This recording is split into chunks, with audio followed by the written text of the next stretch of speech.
4 number तो नहीं लगाया, ये नहीं लगाते 4 नंबर उसमें पह जाती है, पहले लगा हुआ वो ना लगाते। इसके निशान वगैरह लगा के इसकी सेटिंग करते हैं ताकि इसके आप जब भी इंजन को दोबारा खोलते हैं तो इसके ऊपर ये पॉइंट लगाते हैं। ये तो इसके प्ले वगैरह चेक करते हैं, पीसें वगैरह इसकी फिट करके हम इस शॉप से रावलपिंडी में इंजन का काम करवाते हैं जी। इनके पास हर किस्म की मशीनरी है जी।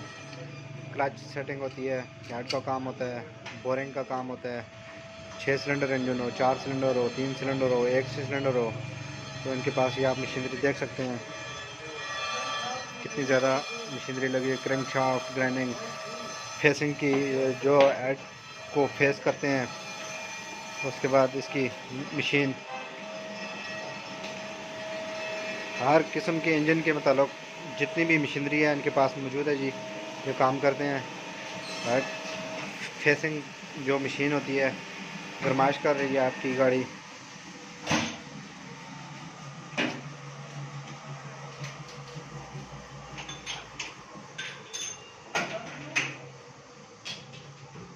अगर वीडियो अच्छी लगे मेरे दोस्तों इसको लाइक करें, शेयर करें ताकि मेरे दोस्तों को भी इसका फ़ायदा हो।